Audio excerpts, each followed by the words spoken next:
Hello, beautiful soul family, and welcome to the Walk On Podcast, the podcast where I try to demystify spirituality, personal growth and healing, and whatever else I feel like talking about.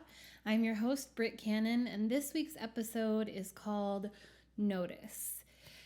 As my returning listeners will know, I get a lot of inspiration from meditation and specifically yoga. I really like moving meditations like yoga or dance, and just the deep breathing and the deep stretches and the slow movement just really puts me in that blissed out flow state where I'm just fully present. And in those moments of full presence, and there's a lot of things that I elicit that feeling from, being in nature, enjoying a good meal, sex, a deep conversation, engaging with art, making art. There's a lot of ways that I get to that place, but the yoga and meditation practice helps me access that flow state much more easily in the other things I do. So it just is really, really good for me. So when I'm in that flow state, when I'm super present, when my breathing is right, when my stretches are right, I will sometimes hear messages from the universe. That's what I call it. You could just call it your higher self. You could call it just clear thoughts, but they just sort of pop into my head. I'm not looking for them. I'm not thinking. In fact, the act of not thinking is usually what makes them kind of come forward. And so I'm kind of stretching one leg, and then I stop and I just hear notice. And it reminded me of not my first yoga teacher, but one of my most profound, one of the most amazing yoga teachers I've ever had. And I've had many, who I was friends with, Frank at the LGBT Center in Norfolk, Virginia. I remember he used to say this thing where he'd just be you'd stretch one leg and he'd be now notice the difference between your two legs. And I took his class 10 years ago. Notice the difference. And so he'd always make us stop with every stretch and just take a second to notice how our body felt. How one leg, the leg you just stretched, might feel longer than the other one. How, your back might feel looser after a certain pose, like child's pose or something. How, your muscles would kind of feel alive after you just had them do something strenuous. And I hadn't really thought about it in a long time. I mean, occasionally when I'll be stretching, if something's been hurting me or if something's been giving me trouble or whatever, I will kind of just accidentally notice, but I haven't heard the word notice in this way. So it just reminded me of those classes and how much I would get out of those practices when I would take a second to stop and notice. So every time I've gotten on my yoga mat since then, I've been using it almost like an affirmation, just notice how you feel, notice how your body's responding. And as with all things, I learned so much from yoga and meditation that it starts seeping out into other aspects of my life. So notice how this food makes you feel, or notice how this activity makes you feel. Notice how I feel me on a day-to-day basis. Notice how, how I feel when I don't get as much sleep. Notice how I feel when I'm being overwhelmed by something. Just notice. And it reminded me of the journey of being able to notice how you feel, being able to notice that you are not your thoughts, that there is a tape, a cyclical repeating tape of thoughts that we all kind of grapple with, that we take as fact until we get to the point where we can extricate our true self from the thoughts we're thinking that are usually created by our trauma. And once you can get a little separation between the two of those and you can notice the difference, you can start choosing other thoughts. You can choose different perspectives. You can be more conscious about the way you're spending your time with yourself. You can be gentler and more loving. You can realize you're spiraling and kind of like call it out and either ride it out or stop it in its course and redirect it. You can notice your patterns, the things that you play out over and over and over again, and then you can stop them. Like, there's so much power in noticing, just noticing, you know? There doesn't even have to be judgment. There doesn't really have to be action at first. It can just be about noticing. You know, anyone who's had like toxic relationships knows that noticing is a huge part of eventually deciding to end things. Because at first, especially when you're conditioned to be in toxic relationships, to put up with abusive behavior, you don't notice. You think it's normal. You think that like everybody goes through this. Every relationship is like this. Like everybody's dealing with these things. And then as you start noticing maybe that's not true, that other people in your life are not having the same struggles, that other people's relationships don't seem as volatile, that there might be a healthier way of doing things, you know, that your partner reminds you of some toxic person from your past or your childhood, and you start putting the pieces together, just noticing one thing at a time, and then eventually getting to a place where you can like categorize like what I will put up with, what I won't put up with. And then that eventually, hopefully, leads to action. Also, in people with PTSD or complex PTSD, there's this distance between like you and how you feel. There's just this, it's sort of like when your feelings didn't matter to your caretakers when you were a kid, you know, when like kid stuff was just not important to the grown-ups around you, when they didn't care about how you felt, when your feelings were a burden to them, when it was all just kind of like, shut up, like get out of my face, you're just being a baby, or like big girls don't cry, or boys especially don't cry, or like whatever other bullshit, terrible things that we like put into little kids' heads, especially back in the day. Like the 90s were rough. Rub some dirt in it, kid. Get over it. Just like you're not allowed to have your feelings. And obviously things like race and gender and sexuality and like class and all kinds of stuff, culture, have impacts on how entitled someone is to their feelings.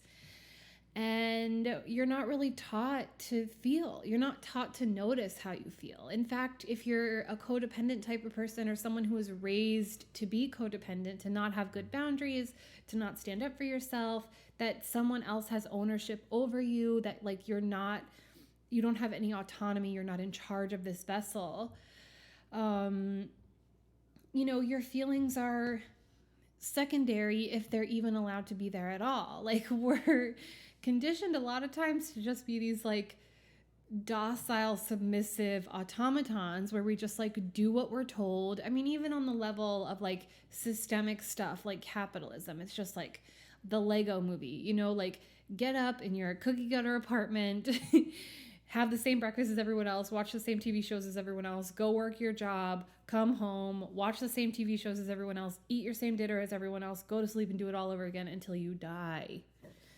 Yikes. So, you know, there isn't a lot of encouragement around feeling your feelings because there's so much empowerment in feeling your feelings. I've recently been struggling with a lot of like interpersonal kind of family stuff that I was sort of under the impression was over, and then there was this like twist put on things, and it's just been triggering a lot of stuff for me. And I was talking to my partner and some friends about it the other day, and I was kind of like beating myself up a little bit for not taking my time like I would normally do, for not thinking something all the way through, for kind of being a little bit more reactionary than I would normally be, but the circumstances were way harsher than I would normally deal with. And my friend was like, because I was like saying that I'm having a hard time at the moment understanding if what I'm feeling or what my intuition is telling me to do is avoidant or if it's self-protective.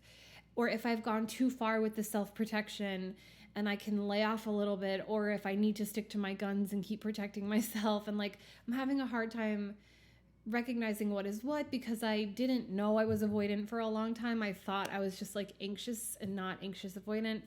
And I look back, I can see a lot of patterns because I've noticed in myself the way that I want to respond to things is in an avoidant way. I want to run, I want to hide, I want to shut down, I want to fake my own identity and start a new life under a different name. Like, I want to witness protection myself. And I don't do that, obviously, but like, that is always what I go to. That's like my, well, if this doesn't work out, you can always start over. Like, I'm just like, out of here, man. And so I've been realizing this about myself, and then I get triggered, and then I'm like trying to figure out what is the healthiest thing to do for myself, even if it's hard. But it's tricky because it's a thing I just noticed about myself. So I'm trying to parse through it. And she was like, I think the real avoidance is like, what do most people who are avoidant, or what are they trying to avoid? And the answer is their feelings, right? And she was like, if you're feeling your feelings, I don't think you're being avoidant. And I was like, oh shit, that's incredible advice. And isn't that amazing? Like, feeling your feelings is so brave. It's so hard to do. It's so important. It unlocks the truth of who you are, the truth of what you will and won't put up with, the truth of your destiny, the truth of like your best, most powerful self. And I don't mean best in some like job-oriented capitalist way. I mean your best, most loving, most open-hearted, most pure, most like healing-oriented, can connect with the world vulnerably, gets a lot out of living, is grateful to be here version of yourself. And I think that's why the powers that be don't give a fuck, whether it's like your parents, a controlling partner, controlling friends. Everyone has this kind of gaslighting attitude, society itself, where it's like, who cares about your feelings? Like, we can't just sit around in our feelings all day. You're so sensitive. Like, everything is not that big a deal. When are you going to get over that? It's just like another fucking, just like, I imagine that people who are, let's call them the sheeple, like people who haven't awakened, who aren't keyed into healing, who haven't gained perspective over like what happened in their life and how it affected them. They have sort of a, have you seen the video of the dog that can talk? There's this dog, I can't remember her name. She's like a labradoodle or whatever, and she has like this mat with all these like words and phrases on buttons, and she can go up to it and like push it and be like, outside, or like treat, or mom, or like whatever. And so she like has conversations with her human. I imagine these people have one of those where it's like, click the button, it is what it is. Click the button. The past is in the past. Click the button. Everything happens for a reason. Click the button. Well, it's not happening to me anymore, so it shouldn't affect me. Click the button. When are you going to get over that? Click the button. You're too sensitive. And they just have all these like phrases that maybe some of them have some truth. I believe that everything happens for a reason, or that at least in my own life and my own experience, all of the experiences I've had, even the bad ones, have had some kind of, if not value, then like fertilizer for my own life. They helped me become the person I am today, for better and worse. And I like who I am, so like I don't regret anything that's happened to me or that I've been through. But I just don't have any like resentment about it anymore. I'm just like chill with how life has turned out. But it's coming from a place of like dismissiveness, or just this vibe of like, your feelings are a burden. For you to think about your feelings around me makes me feel burdened about thinking about mine, and I don't want to do that. So I'm just going to shut you down.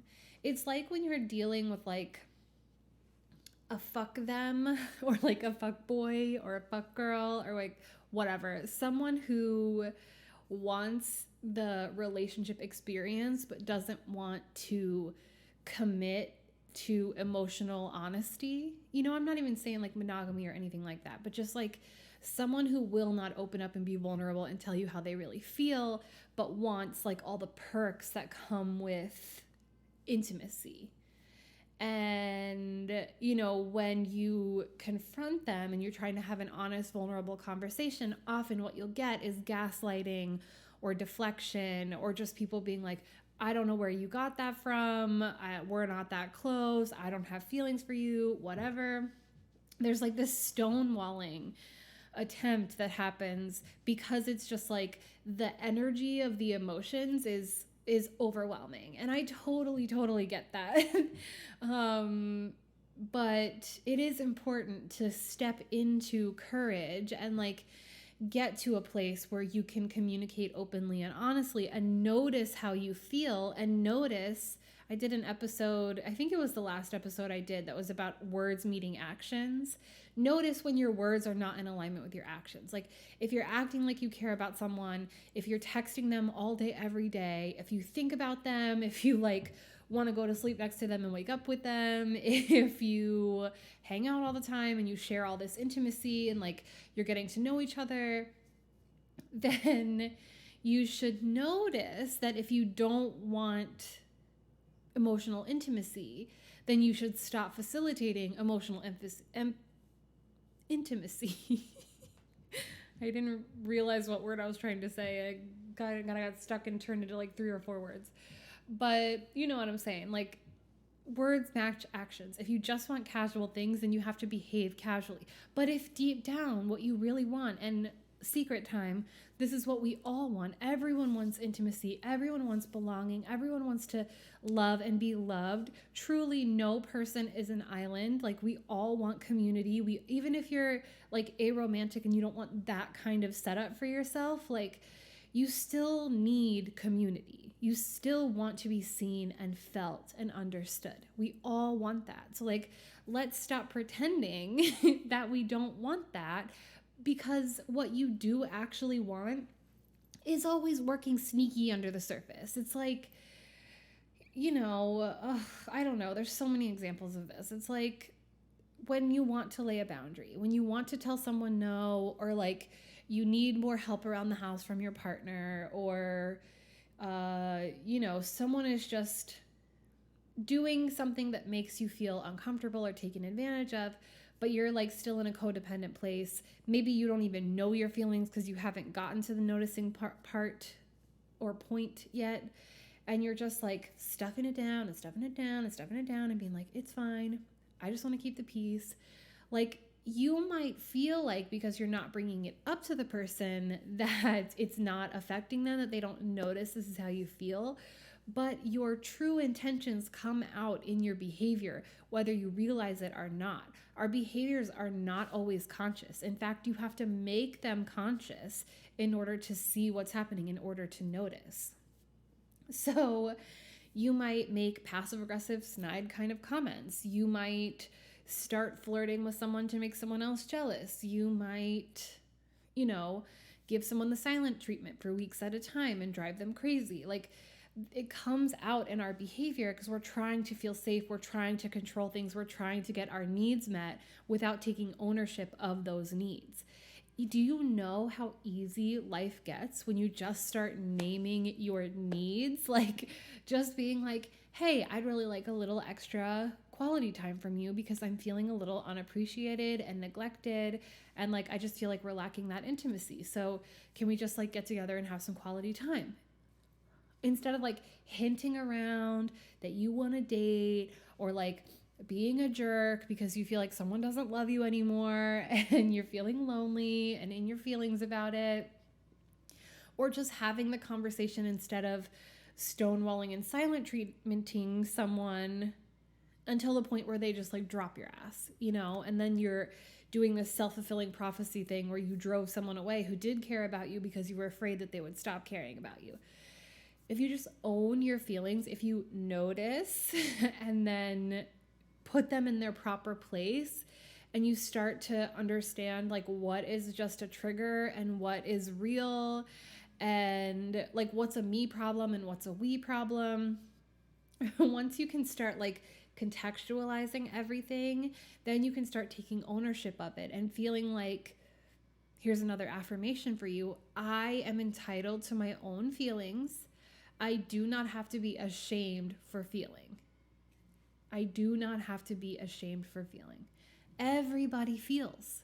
Everybody on this planet feels. Even people who staunchly believe that they have risen above their feelings, they still feel. Everybody feels. There's nothing wrong with feeling. It means you're alive.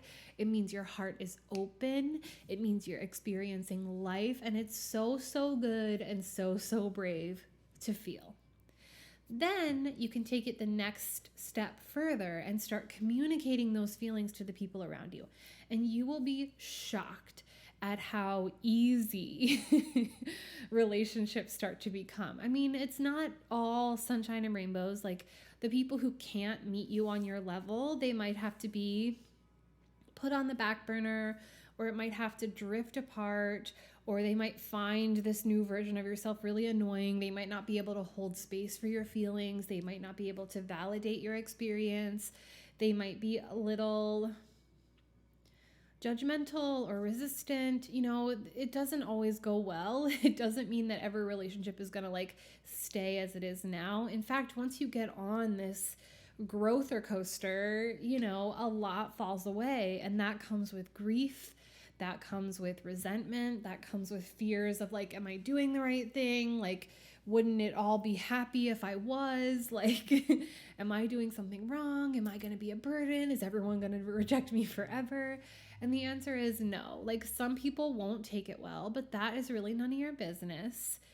What you'll start to attract is people who can meet you where you are, who can feel like you feel, who can share those feelings with you. And there's no greater feeling of safety than like knowing where you stand with people, trusting that like I don't have to worry if someone doesn't text back for a few hours, because if they were upset, they would tell me. Like, what a balm for the anxious attachment style.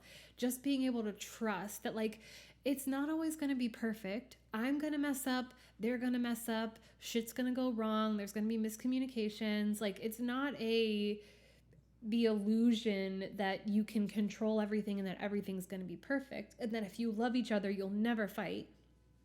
Instead, it's a faith in everybody's ability to communicate. If this person has a problem, they will tell me. If this person falls out of love with me, they will tell me.